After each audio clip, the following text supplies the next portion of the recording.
नमस्कार। नमस्कार। आप जानते हैं कि गंगा का जो संकट है, गंगा बेसिन का जो संकट है, उसमें जल प्रदूषण है, जल की उपलब्धता नहीं है, जल की कमी है, या जो तमाम मछलियां वगैरह मर गई हैं, इन तमाम विषयों पर चर्चा के लिए मुजफ्फरपुर में 28 नवंबर से एक राष्ट्रीय विमर्श शुरू हुआ है। तो उस राष्ट्रीय विमर्श के जो मुख्य कर्ता धर्ता हैं, या उसमें जो प्रमुख कर्ता धर्ता हैं, अनिल प्रकाश जी हमारे साथ हैं। तो अनिल जी, आज जो दिन भर चर्चा हुई, उसका निचोड़ क्या है? किस दिशा में चर्चा चल रही है? एक तो बात बताऊं कि इसका उद्घाटन अलग अलग प्रदेशों की लड़कियों ने किया। 1.5 घंटे मंच इन्हीं लोगों के हाथ में था। तो कविताएं, गीत वगैरह सब हुआ। दीप तो पहली बार हुआ है ऐसा, क्योंकि गंगा मुक्ति आंदोलन जो है स्त्री पुरुष समानता में विश्वास करता है। दूसरा ये हुआ कि कल्चरल शो बहुत हुए, नाटक वाटक हुए।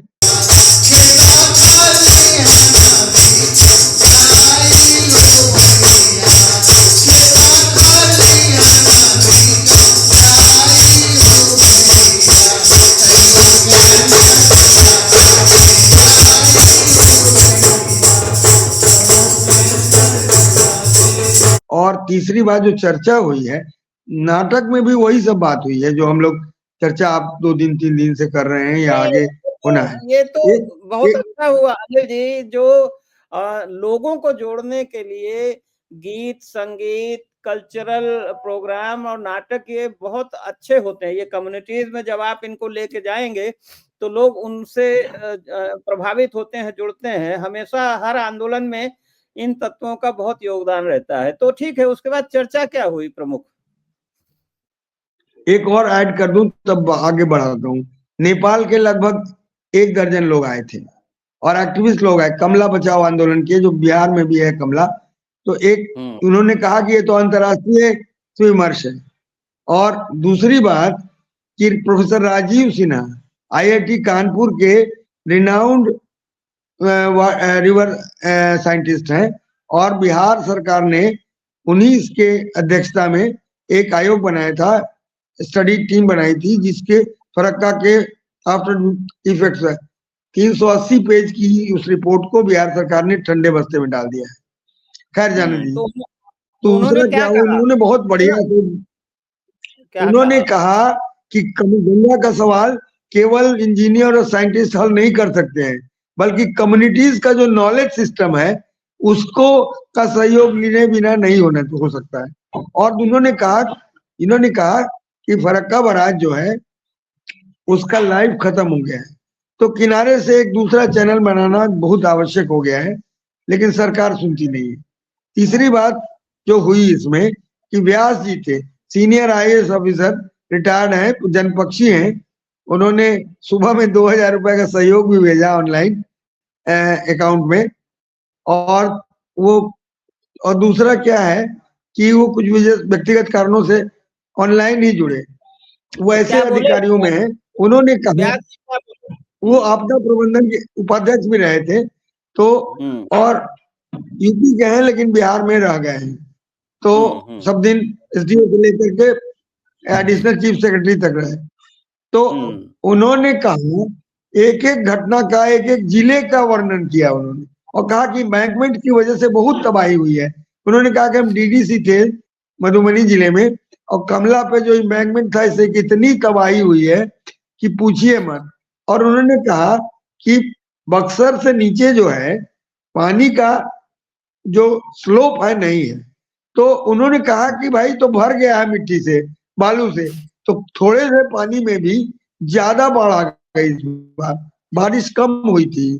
तो ये उन्होंने कहा। अली अनवर ने जो कहा वो आपने बता ही दिया है।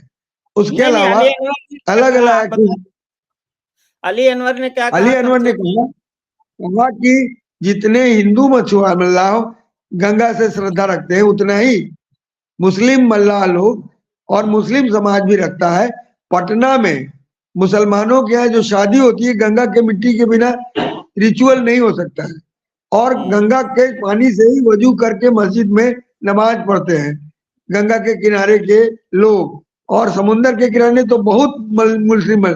तो उनको जितना महत्व, और वो बोले कि हिंदू ही नहीं मुसलमान लोग गंगा जी बोलते हैं, खास करके मल्लाह समाज के लोग, रोजी रोटी जीविका जुड़ी हुई है।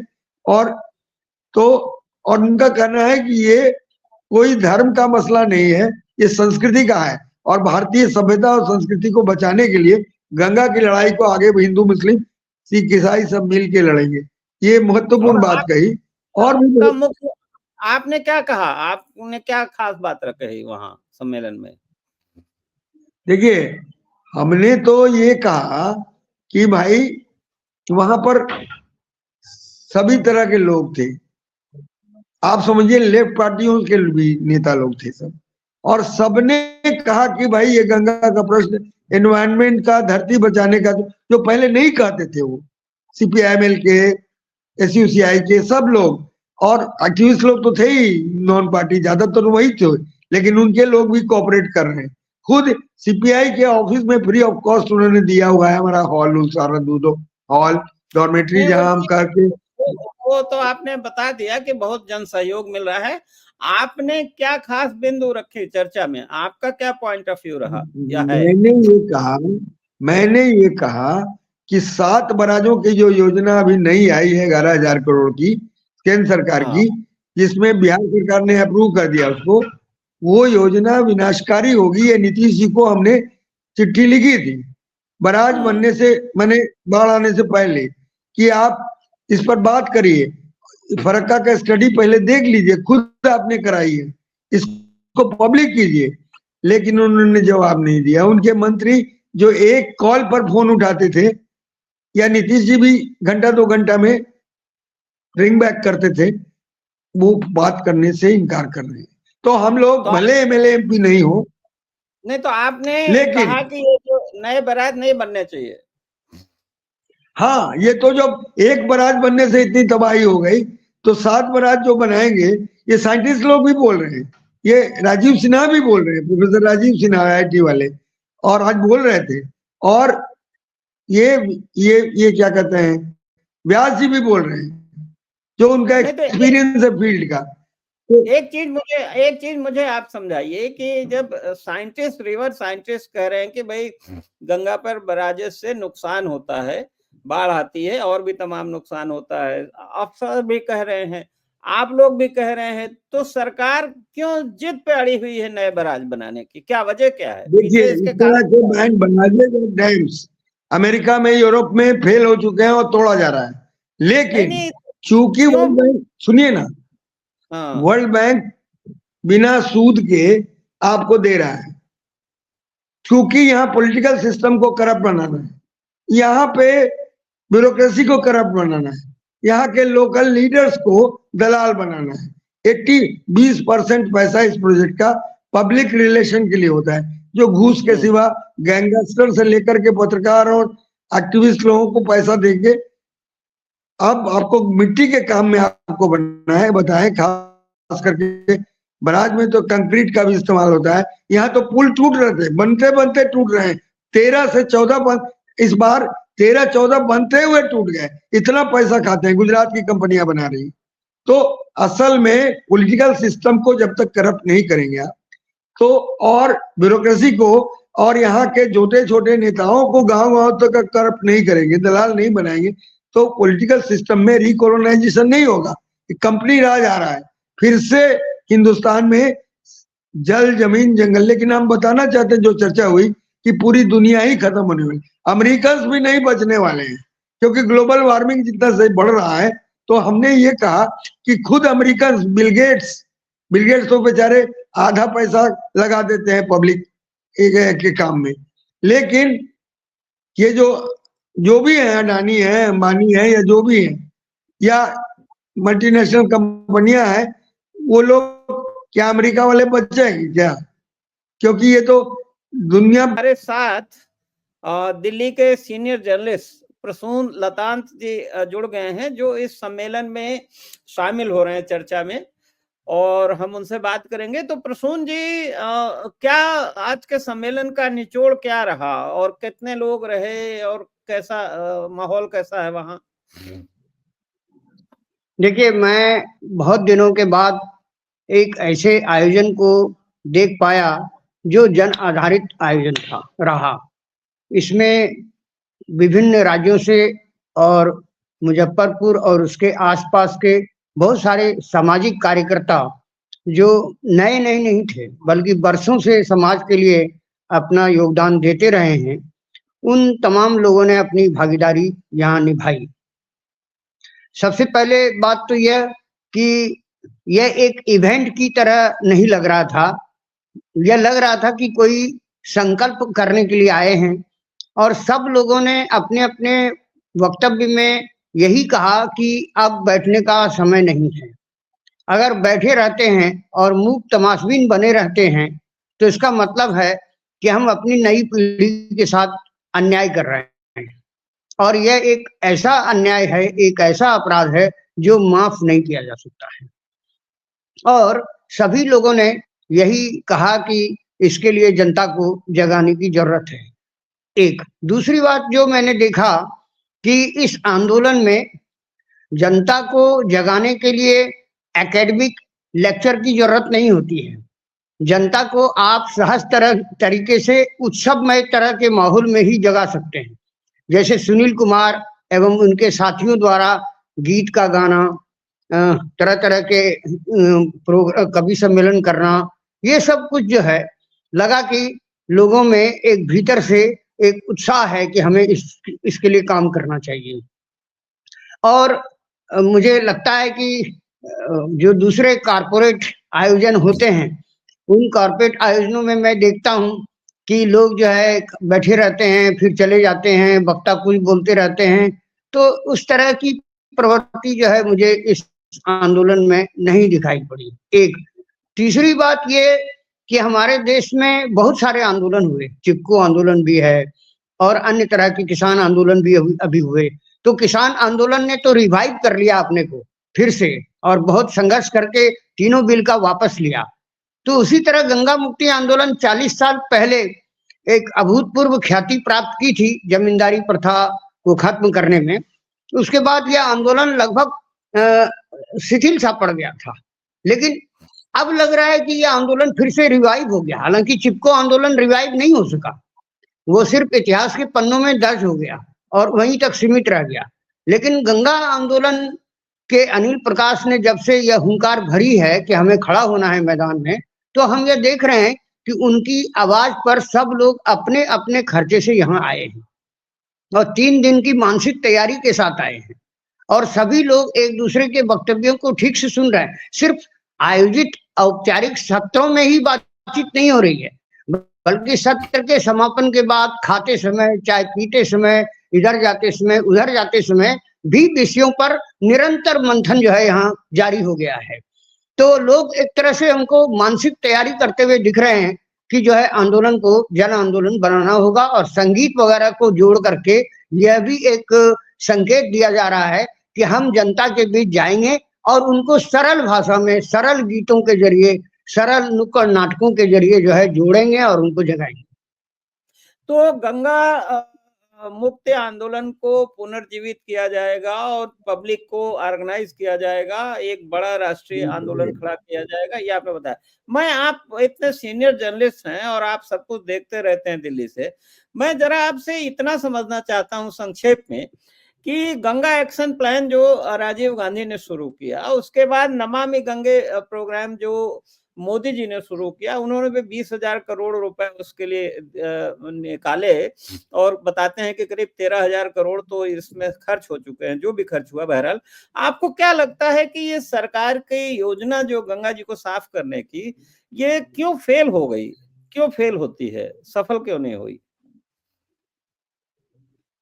देखिए, आज के इस आयोजन में एक वक्ता ने यह भी कहा कि सरकार अपने मन से कोई योजना लागू कर देती है, वो जनता से राय शुमारी नहीं करती है, जनता से पूछती नहीं है कि मैं तुम्हारे लिए नमामि गंगे ला रहा हूँ तो इसकी कितनी उपयोगिता होगी। उसी तरह से गंगा एक्शन प्लान भी जब शुरू किया गया तो सरकार ने जो है अपने राजनीतिक लाभ उठाने के लिए अपने मन से एक योजना लोगों पर, गंगा पर थोप देते हैं, लेकिन वो जनता से रायशुमारी नहीं करते हैं।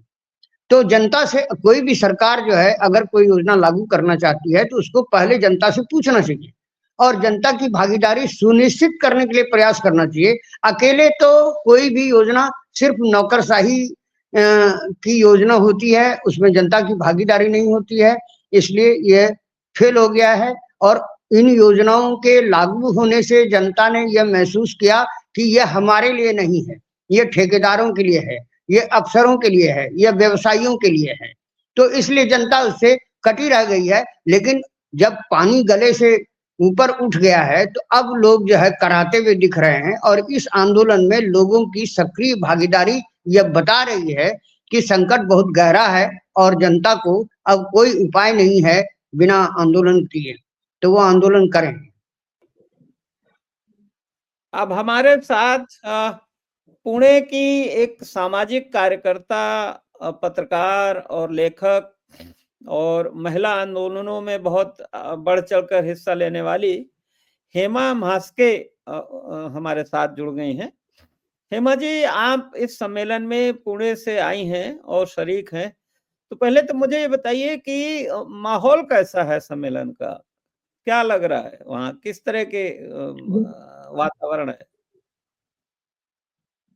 यहाँ का वातावरण बड़ा गंभीर और चिंतित है भविष्य के लिए, जो हर एक के चेहरे पे यह एकदम गंभीरता दिख रही है और आगे की पीढ़ी के लिए गंभीरता दिख रही है।